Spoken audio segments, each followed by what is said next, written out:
Brock Lesnar has just returned to WWE, but there are some mixed reactions from the feud that he has restarted, so we'll see what's going on there.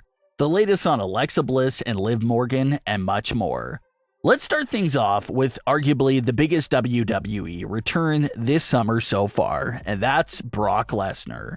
Brock Lesnar returned last year at Summerslam for a program with Roman Reigns that started at SummerSlam and lasted throughout WrestleMania 38. Fans were already complaining back then that we've seen this match too many times already. But what freshened up their 2021 feud was the big switch of roles for Roman and Brock.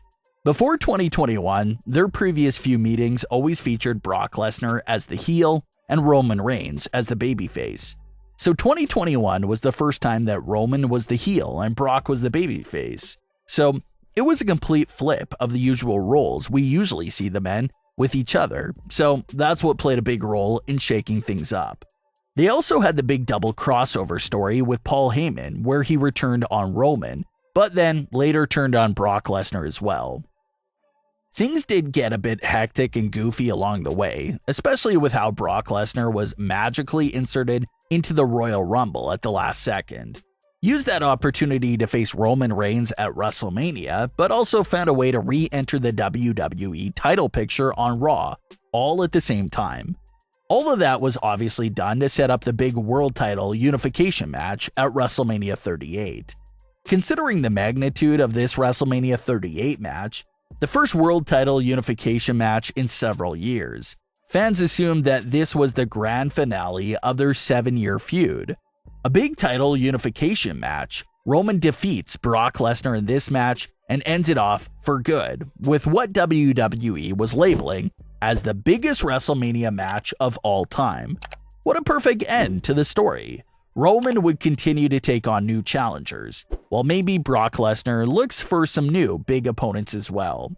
So WWE would have 2 big separate programs going with their 2 biggest stars.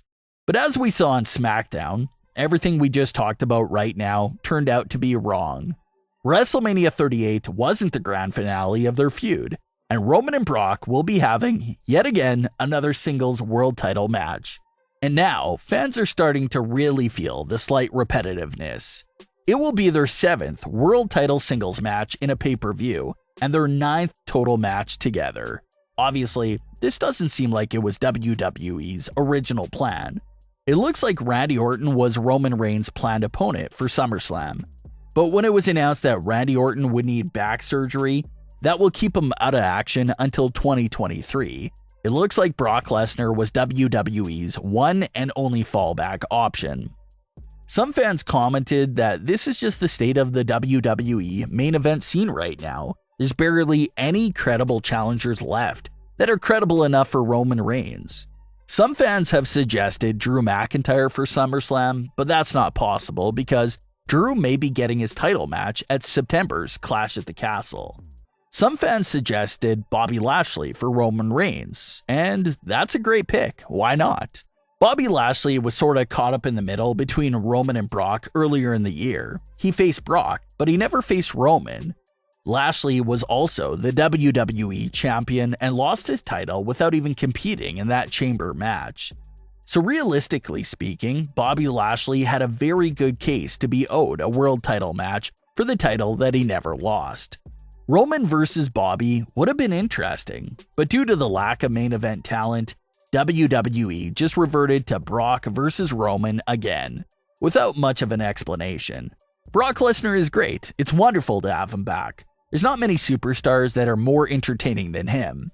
But the idea that he can just show up for the first time in months and instantly get granted the SummerSlam main event without saying a single word or doing anything is pretty mind-blowing. It's sort of like what we've been seeing over the last few years with Goldberg and how he was able to come off the couch and get non-stop world title matches, despite losing all his previous ones.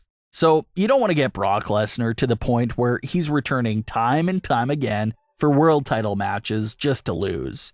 So it's tricky. It may not be the most exciting matchup anymore, It's been going on for 7 years. But we have another Brock Lesnar versus Roman Reigns world title match. There was no other big opponent for Roman Reigns, so this was their big backup plan. There's a couple of good ideas that fans had that could spice up this repetitive match. Starting off with the idea of one title being on the line. If Brock Lesnar just faces and defeats Roman Reigns for one world title, that may bring the world title scene back to normal in WWE. Brock Lesnar wins only the WWE title from Roman, brings it back to Raw, and could drop the title to someone on Raw. Roman Reigns will still have the Universal title on Smackdown, and can now defend that singles title against someone like Drew McIntyre at Clash at the Castle. Now the world title scene would be back to normal, and there'll be 2 big world title matches at premium live events from now on, which was a great idea. Another popular fan theory out there that sorta includes another repetitive moment is the Heist version 2.0, which is the idea that if Seth Rollins is Mr. Money in the Bank, he can once again cash in during the Brock Lesnar vs. Roman Reigns Summerslam main event and sneak away with the undisputed world title. This would be an exact reenactment of the closing moments of WrestleMania 31, but it would appear that there's a group of fans that wouldn't mind seeing that exact scenario play out once again in 2022. So yes, it's very difficult to get hyped for another Roman Reigns and Brock Lesnar match on paper. It feels like we've basically seen it all from these two, but maybe there's a big twist there, cash in or something else that will keep it exciting and surprising. But at least WWE gets another big star back with Brock Lesnar for the rest of the summer. Alexa Bliss and Liv Morgan finally teamed up on Raw recently. It's a popular wish from the fans for years to see this tag team, and it finally happened on Raw. That was the first time Alexa and Liv had ever tagged with each other in classic 2-on-2 fashion. But it wasn't the start of a permanent tag team. It was just a one-night match, and it served as a qualifying match for the women's Money in the Bank match. Alexa Bliss was recently speaking about the idea of actually teaming with Liv Morgan, and had this to say during a recent WWE interview about if she's open to the tag team. Quote, "Of course, my past has shown I don't do well with tag teams. Somehow I always end up having major falling outs with my tag team partners. But yeah, I think it would be a lot of fun to tag with Liv, especially because she's super talented. We've seen her videos of her in the ring, and she gets this energy from somewhere. I don't even know, because I drink so much caffeine a day, and I still can't get to her level of energy. So kudos for that. She's super talented, and yeah, I think it'll be a lot of fun to tag with Liv." End quote. So Alexa's open to it, but they'll have to put their tag team on hold until after the women's Money in the Bank match. If neither of them win the contract, then maybe they could become a full-time tag team. But what are your thoughts on today's stories? Leave your comments below. Don't forget to subscribe with all notifications on, and leave a like if you enjoyed. Thanks for watching, guys.